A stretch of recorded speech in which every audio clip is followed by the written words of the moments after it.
Sa pagpapatuloy ng adventure natin dito sa Ilocos Norte ay chill na ride na lang tayo papunta sa tinatawag nilang Home of the Windmills, ang bayan ng Banggi. Ang sarap mag-road trip!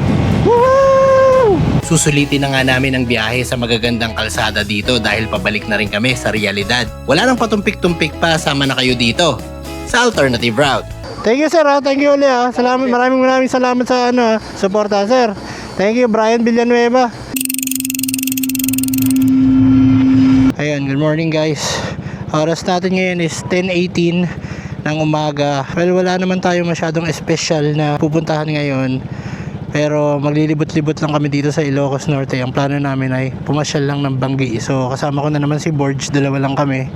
So road trip lang, siguro magla-lunch, ganun. Ayan, so ang umpisa ng video natin ngayon ay syempre dito pa rin sa Pidig, Ilocos Norte. Bali mula dito, pupunta muna tayo dyan sa Lawag. Tapos dyan tayo papasok Pamaharlika Highway para makapunta tayo dun sa Banggi.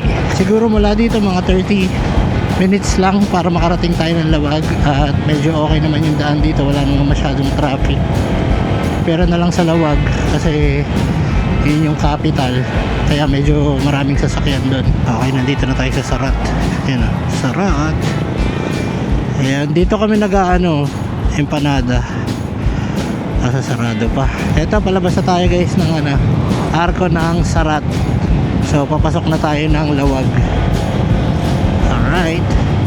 Ayan, medyo traffic lang dito guys kasi nandito na tayo, papasok na tayo ng sentro mismo at napakaraming intersection dito sa Lawag. Kaya waiting game lang tayo. Okay, nandito na tayo sa sentro. Medyo mabagal pa rin. Tapos may kakananan tayo dito eh. Maano lang, sobrang daming dito, one way. Kaya pag bago ka dito, ingat-ingat ka sa mga papasukin mo dahil cooling ka talaga dito. Ito mga one way to eh. So ang natin ito, ang pinaka landmark natin ay yung Mr. Donut. Di ko alam kung nandito pa yung Mr. Donut. Ito ang likuan Mr. Donut. Ito. So pag nakita nyo na tong Mr. Donut na to, ito na yung dadaanan. Ito na yung daan, dire-diretso papuntang Pagudpudi. Isa lang ang dadaanan yan. Ay, sa wakas nakalusot na rin kami dun sa mga truck. Hindi kami makaalpas ni Borge.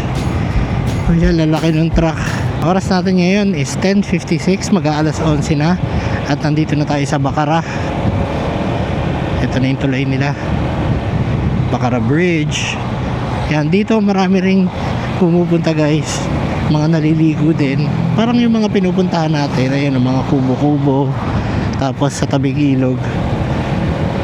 Tapos yung ilog dyan, napakalinis din. Parang lahat yata ng ng napapasyalan namin dito na tabing ilog, mga ganyan, napakalilinis. Napakasarap talaga mag road trip dito sa Ilocos Norte. Ang gaganda ng daan, kahit saan ka mabuntang part makinis yung daan, kaya ang sarap magmotor. Ang sarap. Let's go, let's go, let's go, let's go. Woohoo! Grabe na to.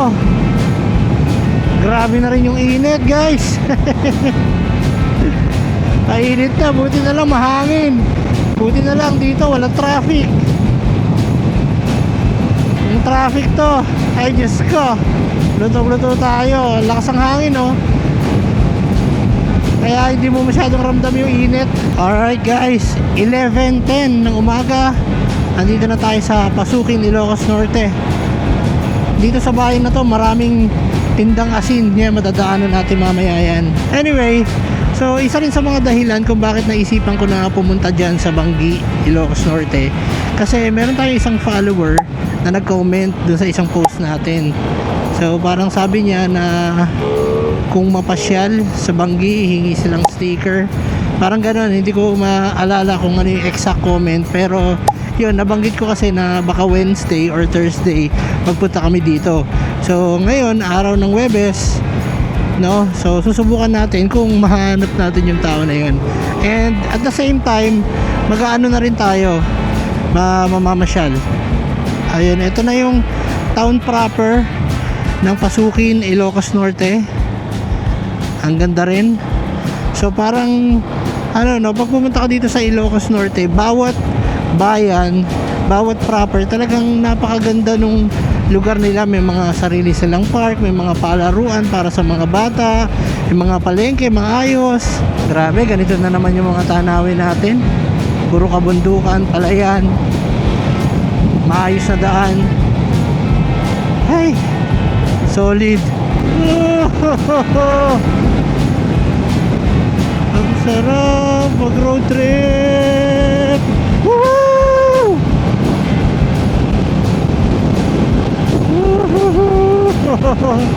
Solid. Yeah, rotratin mo.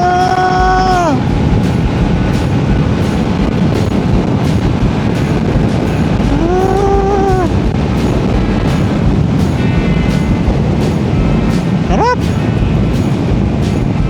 Ito guys, oh, marami ng asin dito, oh. Ayan, oh. Ayan. Aliwat kanan yan. Puro asin. Si Borcho nagmamotor, nakataas yung isang kamay. O parang nagpapanatang makabayan.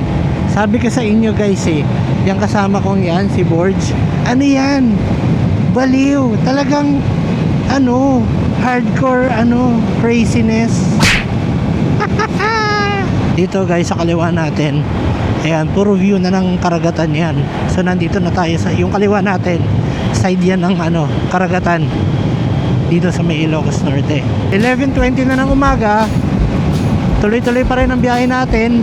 Okay naman, so far walang traffic dahil napakaluwag ng daan na to. At sobrang na-enjoy namin yung biyahe namin ng ganitong daan. Grabe, alam nyo yun, yung mga oras na nandito ka ay talagang na-enjoy namin yung biyahe. Kasi bihira lang kami nandito minsan lang namin may experience to. Ako parang lang, once a year, diba? Pag nandun na tayo sa Metro Manila, pagbalik natin sa realidad, nako, wala na, puro traffic na may encounter natin. Pero ngayon, sinusulit natin yung mga oras na nandito tayo dahil sayang, matagal na naman natin may experience yung ganito, yung mga ganyang tanawin habang binabaybay mo yung magandang kalsada. Whew. Okay, so meron pa tayong 26 kilometers para marating yung Bangi. Actually, yung 26 kilometers na yun is yung lilikuan lang natin dahil gusto kong mapunta dun sa side ng dagat, dun sa maraming windmills, yung hindi ko pa nadadaanan. So tignan natin kung may daan ba talaga dito. Bali, nakita ko lang kasi siya sa Google Maps, pero hindi ako sigurado kung ano ba yun, private property ba yung daan na yun or what.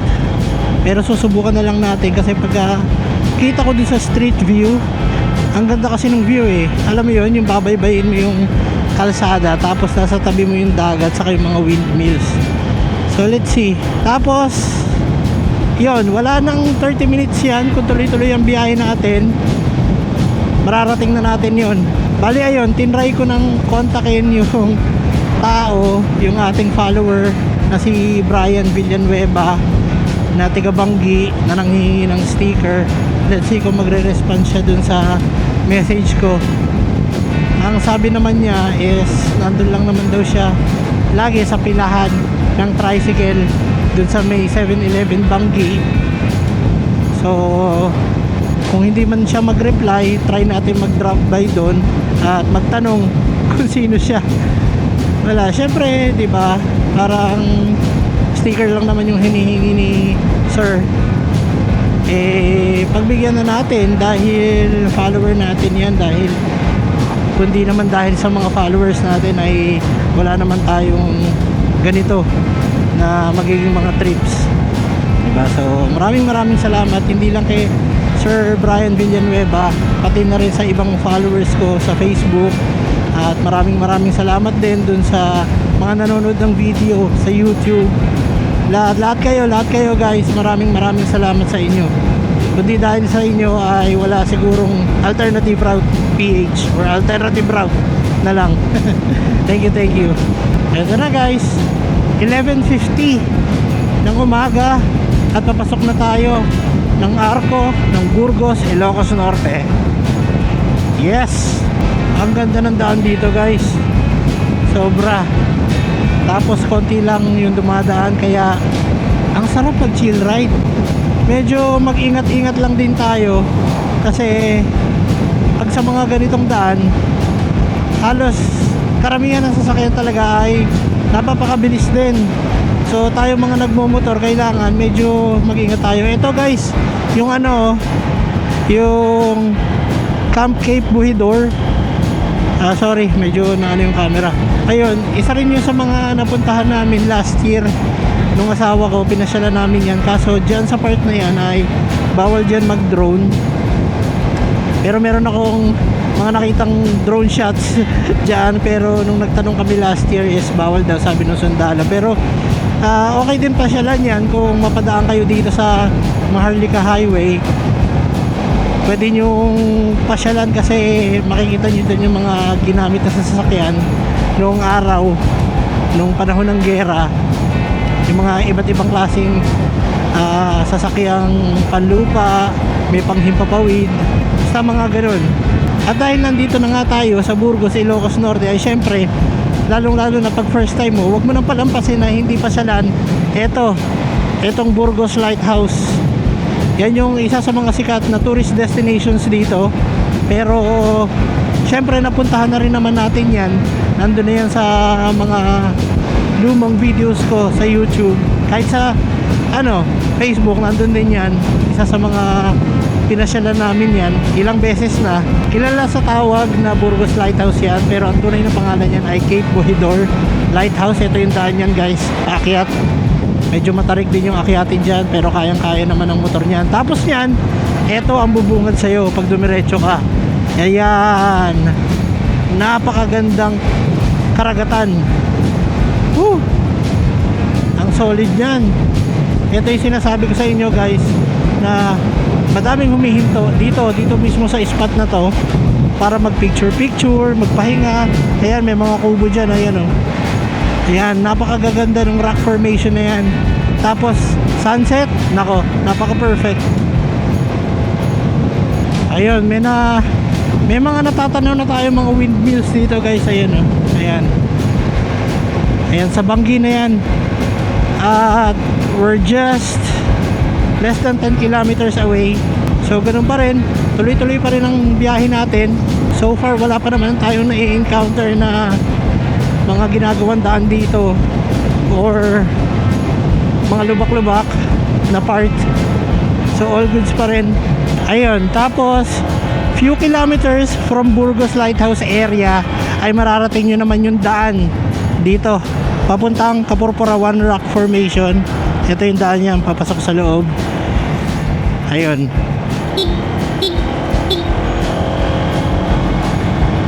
So yung Kapurpurawan Rock Formation, isa rin sa mga pinupuntahan yan dito sa Ilocos Norte. At ilang beses na rin natin napuntahan yan. Kaya hindi na rin natin papasyalan kasi na-feature na rin naman natin yan.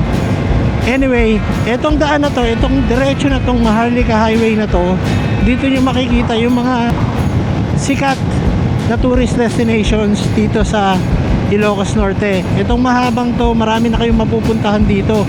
Hanggang doon sa may Pagudpud, Patapat Bridge, nandyan lahat yan. Ganda ng daan. Ayun o, ang lalaki ng mga windmills. Ang lapit na natin. 4 kilometers away na lang tayo guys. Malapit na lang yan.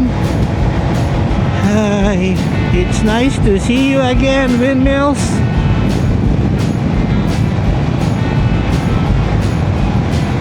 Ganda. Ayun, 3 minutes na lang, liliko na tayo. Hindi ko alam kung madadaanan pa natin yung Arco ng Banggi doon sa dadaanan natin. Pero pagpabalik siguro tatry din natin mag-stop over doon.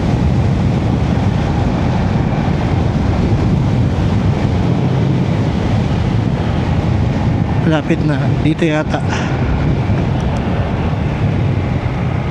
Ito Bantok. Ito, Kangkang Windmill Cafe, Mariray Resort. Ayan. Ito yung nakita kong daan guys na sinasabi ko hindi ko pa nadaanan papunta dun sa Bangi Windmill. So susubukan lang natin kung accessible ba to.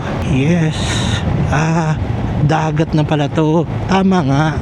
Kasi yung nakita ko sa Google Maps, puro dagat yung view tas windmills. Wow. Ang ganda. Oh. Ayun oh, windmills. Ang ganda. Ayan oh. Ayan guys, ito yung daan na nakita ko.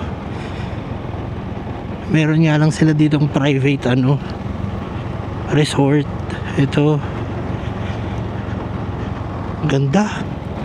Ayan, tas ito yung dadaanan natin. Hihi. Ang ganda dito.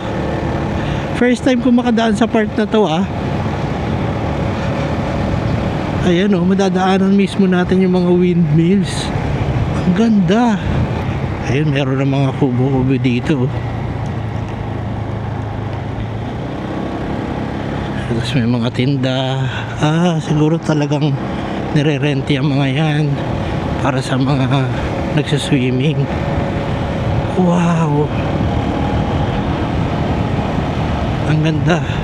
Feeling ko ito na rin yung pinupuntahan namin nung asawa ko na pag nagbabanggi kami, pag pupunta kami yung Pagudpud kasi dumadaan kami madalas dito sa Banggi, pumapasok kami dito sa loob sa may windmills para mag breakfast ganon, pero hindi dito yung dinadaanan namin. So dito sa kaliwa nandiyan yung mga windmills, yung mga original na windmills dito sa Ilocos Norte sa Banggi. Ayan yung iba nga parang may sunog, may walang LC, sira, pero dito meron na rin mga windmills. Actually, hindi lang yan ang windmills dito sa Ilocos Norte, pero dito lang tinayo yung mga kauna-unahang windmills dito sa Ilocos Norte. Pero kung ikaw ay nakagawi na sa Ilocos Norte, Pagudpud, ganyan, mapapansin mo na hanggang doon sa Pagudpud ay meron na rin mga windmills. Ngayon, so naghahanap lang kami ng ng tatambayan dito. Ano kaya to? Bahay? Ganda.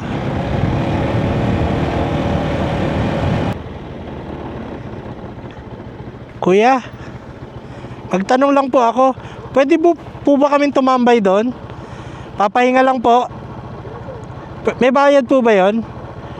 Papahinga lang po kami sandali, mainit eh. Thank you sir.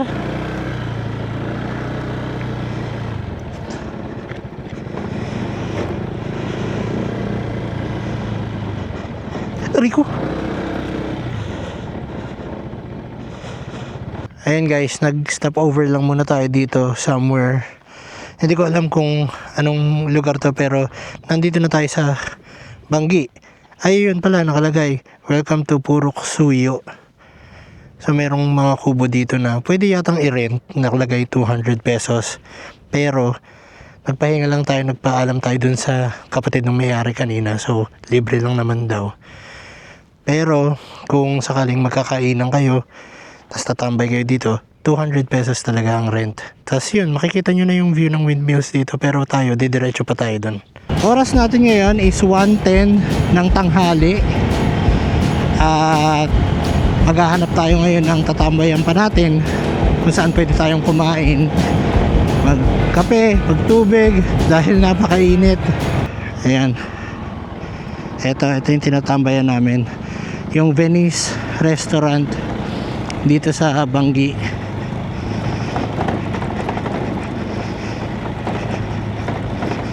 So dito na lang muna tayo magpalipas ng ilang oras, pahinga.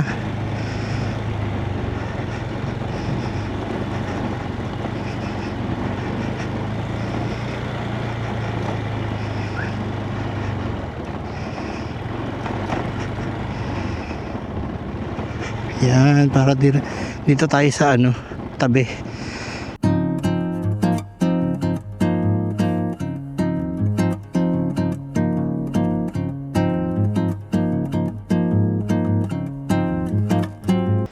Ayun, tapos na kami magpahinga dito ni Borge. Bali, tumambay lang kami dito para magpahangin, kwentuhan. Ang sarap kasi tumambay dito, napaka-presko ng hangin. Tapos, subukan namin bumaba doon. Mamotorin namin, tingnan namin kung hanggang saan kami abutin. Kung wala kami madaanan doon sa dulo, babalik kami dito. Tapos pupunta kami doon sa proper ng Bangi.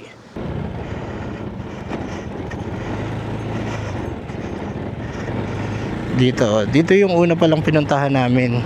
Yung pinakaunang-unang pasyal ko dito sa Ilocos Norte. Itong part na to. Dahil naalala ko tong merong picture dyan. Ate, pwedeng bumaba doon? Pwede po, no? Thank you, ate. Pwede daw bumaba eh. Ayan, oh. Siyempre, mas malapit tayo dito sa windmills. Bakit naman kung hindi natin ma-experience yung mga ganyan, di ba? Ayan, oh. May motor. Ayan. Dito lang po, sir. Pwede. Hindi pwedeng pumunta doon, sir. Okay. Ayan. So pag pupunta kayo dito, hanggang dito lang pala yung pwedeng puntahan. Pwede kang pumark. Pero hindi ka pwedeng magmotor-motor doon sa malayo o kahit saan man dito. So dito lang yung pinaka ano. Ayan. So siguro dito na lang yung pinaka closer na mapupuntahan natin dito sa windmills. Tapos dito, ayan, meron mga tindang mga souvenir shops. Yun lang naman yun nandito. So nandito rin yung mga turistang iba, ayan, oh. Ayan. So hindi na tayo tutuloy doon kasi nga bawal daw talaga. So okay lang. Ayun. Tuloy na tayo, balik na tayo doon, no? Kasi hindi rin naman tayo makakamotor eh. Kala ko pwede. Hindi na siguro. Okay na, nakunan ko na yung iba kanina eh. Tara. Okay, balik na kami.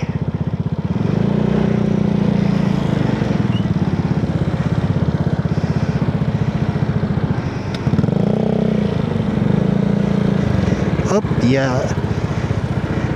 Sige, diretso na tayo. Ayun, ang ganda, oh.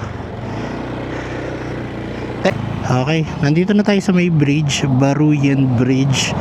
Ito yung papasok din papunta dun sa windmills. So tayo ay kumaliwa. Ito yung Maharlika Highway pa rin. Ito yung dire-diretso na daan papuntang Pagudpud, yung same na dinaanan natin kanina. Umano nga lang tayo, pumasok lang tayo kanina dun sa loob, sa loob-looban para madaanan natin yung windmills. So far, ang gasolina pa lang na nababawas sa atin ay 2 bars. Simula nung nag-full tank tayo kahapon, wala naman tayong masyadong pinuntahan din kahapon, kaya marami pa rin yung gasolina natin. Malayo-layo pa yung mararating nito. Hanggang uwian na to actually. Nasa na nga ba ang 7-Eleven dito sa Bangi? Pero parang naaalala ko yung itsura niya, hindi ko lang matandaan kung after siya ng mga windmills or before. Tignan na lang natin. Wala namang problema kung sumobra tayo, pwede naman tayo bumalik anytime. Wala naman tayong hinahabol na oras. Yeah! Bakit kaliwa ang iyong signal? Simula dito sa Bangi, siguro mga less than an hour, mararating na natin yung Pagudpud. Pero hindi na tayo tatagos doon kasi ilang beses na rin naman tayo nakapunta doon at nakapag-overnight, nakapag-beach. So wala nang bago at siguro ilang beses na ako nakapag-vlog dyan. So hanggang dito na lang tayo at ang gagawin na nga lang natin dito ay may-meet yung isang follower natin para magbigay ng sticker. Tapos sisibat na tayo. Tapos syempre, di ba, para din makita ninyo yung mga lugar na makikita natin kapag nag-road trip kayo dito. Ito guys, papasok na tayo ng town proper ng Bangi. At hahanapin natin yung 7-Eleven kung saan matatagpuan natin si Sir Brian Villanueva. Sabi niya tapat ng simbahang Katoliko may 7-Eleven, pilahan ng tricycle. Yun ang sabi niya. Well, sana nandito siya, baka kasi bumibiyahe siya. Ayun, o, Bangi. Ito yung 7-Eleven. Ito parang Ano to eh. Eto, may mga pila dito. Tingnan natin.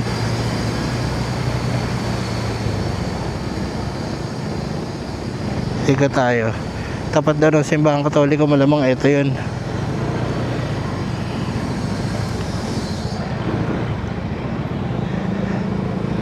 Sir, meron bang Brian dito? Ikaw ba yan, sir? Kala ko mahirap ka hanapin eh. Ayun, napadaan kami dito. Salamat, sir. Nice meeting you, sir. Oo. Bigyan kita ng sticker. Ilan ba? Sticker, Angel. Sticker. Sige, damihan na natin. Dami tayong baon eh. Masyal kami ngayon eh. Alternative road. 5, pwede na, sir. Dagdagan natin, 10. Kami ba sa sir? Ayun oh. Thank you sa inyo, sir. Oh. Thank you, sir. Oh, ito pa, sir. Oh. Pamigay niyo na. Thank you, sir. Thank you ulit. Salamat, maraming salamat sa suporta, sir. Thank you, Brian Villanueva. Shout out sa iyo. Thank you so much. Ingat kayo lagi sa biyahe. Thank you, sir. Thank you, sir. Okay, mission success. Ano na tayo, nabigyan na natin ng sticker sila Sir Brian. At yun, pati yung mga kasamahan niya doon sa pilahan ay nabigyan na rin natin. Maraming salamat sa inyo, guys. Ayun, so babalik lang tayo uli. Babaybayin lang natin tong Maharlika Highway pabalik. At siguro ano na lang, slow down na lang tayo, chill ride na lang pauwi kasi hapon na naman, saka parang alam niyo na, cool down lang yung natin, nagpapa-cool down lang tayo. Saka gusto ko sana maabutan yung sunset diyan sa mga dadaanan natin kasi napakaganda nga. Anyway, again, maraming salamat Sir Brian Villanueva ng Banggi, Ilocos Norte.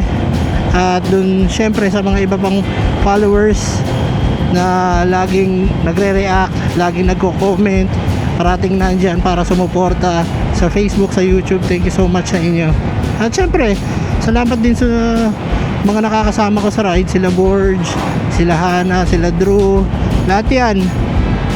Lahat ng mga nakakasama ko, sila Andel, at kung sino-sino pa. Alright, so ayun.